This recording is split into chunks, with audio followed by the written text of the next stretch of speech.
Shalom, shalom, shalom, bien-aimés dans le Seigneur. Que la grâce et la paix du Seigneur soient avec vous. Je voudrais ici vous souhaiter tous mes vœux les meilleurs, de santé, de prospérité, de bénédiction, de grâce abondante et de paix au nom de notre Seigneur Jésus-Christ. Frères et sœurs, c'est votre humble serviteur, prophète Eli Pada. Alors, je fais cette vidéo parce que je suis en ce moment quelque part retiré devant le Seigneur et quelqu'un ici m'a présenté une vidéo que mes responsables ont produit qui se trouve sur ma page en ce moment. J'ai vu la vidéo et dans laquelle mon pasteur et mes collaborateurs faisaient une sortie. Ils étaient complètement débités de ne pas avoir de mes nouvelles, de ne pas savoir où je me trouve. Je comprends la raison de cette vidéo. Et c'est justement parce que j'ai vu que cette vidéo a beaucoup circulé que je fais maintenant ce direct pour leur dire et dire à toute la Côte d'Ivoire, à tout le corps du Christ, à tous les Ivoiriens, à tous ceux qui se sont inquiétés ou qui s'inquiètent pour moi, à ma famille également, que je vais bien. Je vais bien, je suis en bonne santé, je vais très bien. Je n'ai pas été arrêté, je ne suis pas à la Maca, je ne suis pas dans la main du gouvernement. D'ailleurs, le gouvernement n'a lancé aucun mandat contre moi, mais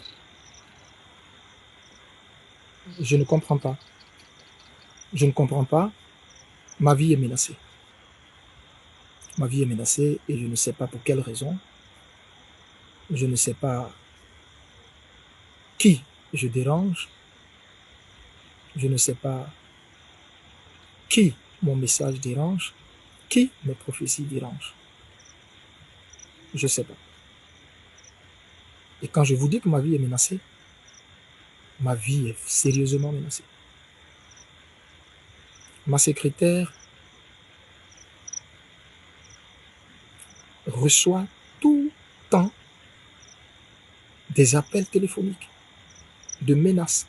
À un moment donné, je ne sais pas par quel miracle, ils ont mon numéro personnel. On m'appelle pour me faire des menaces. Qui c'est au téléphone? Je ne sais pas. On rappelle sur les numéros ne passent pas. Bien-aimé, je suis prophète du Seigneur. Et vous savez, Jésus m'a enlevé très loin. Jésus m'a enlevé très très loin. Avant, j'étais de ceux qui avaient abandonné la main du Seigneur et croyaient que leur salut était dans le monde, dans le péché. Jésus m'a ramassé de la boue et il m'a accordé sa grâce. De là où Jésus m'a sorti, je lui dois tout. Je lui dois entièrement ma vie. Et il m'a dit, je t'ai sorti de là pour que tu puisses faire connaître ma voix aux nations. Je ne parle contre personne. Je ne prophétise contre personne. Je suis apolitique. On ne m'a jamais vu avec un homme politique. On ne m'a jamais vu avec une organisation politique. Jamais. Alors là, je me tiens loin de tout ça. Je ne veux même pas avoir d'affinité avec personne. À cause du mandat divin qui est sur ma vie, de la mission qu'il m'a confiée. La mission que je détiens de lui. qui est de rendre son message sans compromission. Donc, ce qui fait que je ne suis affilié à aucun parti. Alors, je suis ivoirien. C'est vrai, je suis prophète, mais je suis ivoirien. Je suis père de famille, je suis marié, j'ai des enfants. J'ai une communauté. Et je ne sais pas quels sont ceux qui font ces menaces. Pourquoi ces menaces? Pourquoi ma vie est menacée? Vous n'avez pas idée du nombre de fois où j'ai dû quitter ma maison précipitamment pour me retrouver ailleurs. Avec une femme, à l'époque, enceinte. Je dis bien avec une femme enceinte. Et aujourd'hui, ça continue et ça va en s'empirant. Et je ne sais pas. Je ne sais pas. Je ne sais pas. Je viens à la veillée du 31. Vous savez, j'aime le Seigneur éperdument et profondément. Comme je vous ai dit, Jésus, c'est toute ma vie. À cause de l'histoire que j'ai avec lui et à cause d'où il m'a sorti. Frère, le 31, je devrais être à cette veillée. Dites-moi, quel pasteur qui va organiser une traversée, quitter le lieu où il fait initialement le culte, c'est-à-dire qui est dans l'enceinte du Sénepsi, que vous connaissez tous, qui est situé à Yopougon au Sable, au feu du premier pont. Quel pasteur qui va quitter initialement son lieu de culte, sa base, pour aller prendre un grand terrain? Quelle est cette personne qui va investir tant de moyens dans cette traversée? Qui va mettre plus de 5000 chaises et les gens vont venir de partout, depuis 5 heures du matin. Les malades vont venir de partout. Des vieilles femmes, des mamans d'un certain âge qui ont vu en Jésus-Christ leur guérison, qui vont se déplacer pour venir. Et l'homme de Dieu délibérément ne va pas venir à cette traversée. Je ne suis pas aussi cruel que ça. Je ne suis pas aussi cruel que ça. Dieu connaît mon amour pour son œuvre. Et je pense que certains parmi vous qui m'écoutent, qui me côtoient, qui côtoient la cité de Dieu, ou qui regardent ces yeux-là, peuvent témoigner de l'amour que j'ai pour Dieu, que je sais avec fougue, avec zèle. Donc, je ne peux pas déplacer toutes ces personnes et puis ne pas délibérément venir. Je ne suis pas venu parce que ma vie était menacée. Oui, ce 31, ma vie était menacée.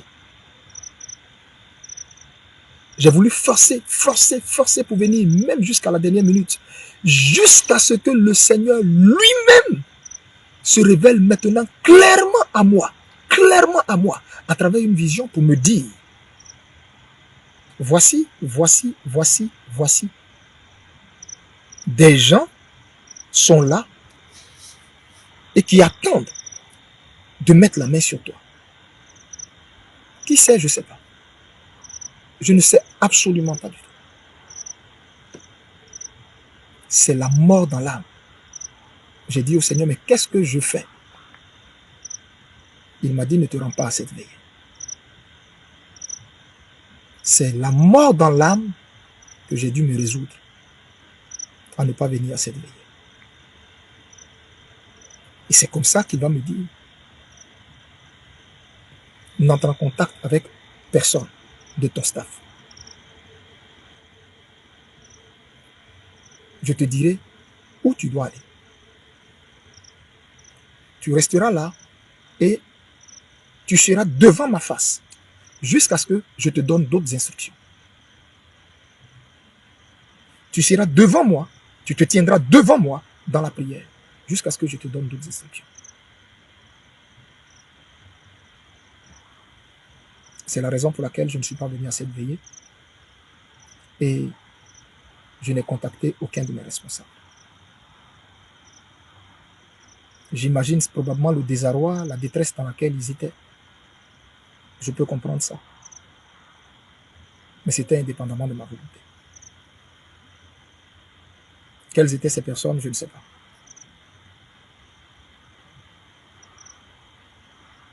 Je voudrais simplement vous dire, et je le répète encore, le gouvernement ne m'a pas jeté en prison. Non, pas du tout. Je ne suis dans aucun bâtiment de la MACA. Non, pas du tout. Le gouvernement n'a émis aucun mandat, aucune plainte contre moi. Non, pas du tout. Je tenais à rétablir ce fait-là. À dire que je n'ai pas reçu une plainte quelconque venant du gouvernement. Non. Mais, je répète, ma vie est en danger. Ma vie est en danger. Qui je dérange, je ne sais pas.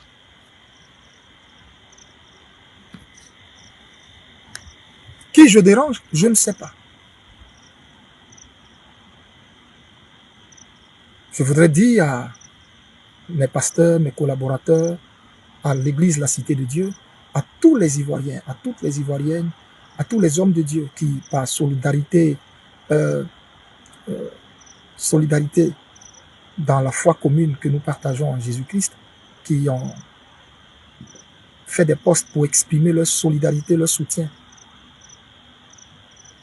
à leurs amis, leurs frères, leurs collègues que je suis, que Dieu vous le rende au centuple. Que Dieu vous bénisse au centuple, vous, vos familles et vos communautés. J'espère que Dieu me permettra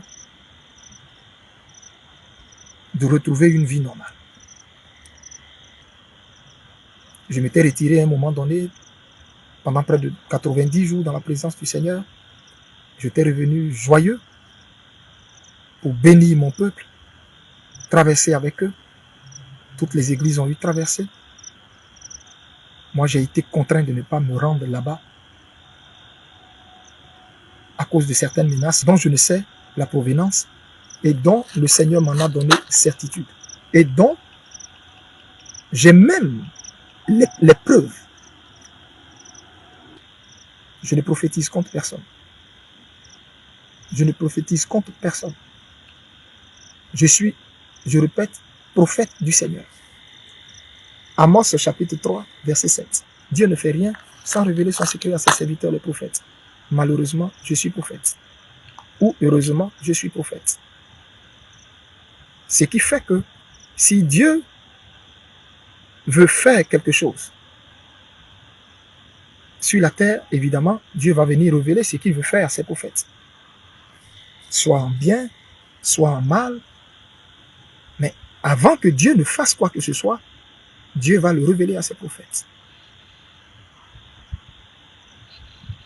Est-ce à cause de cela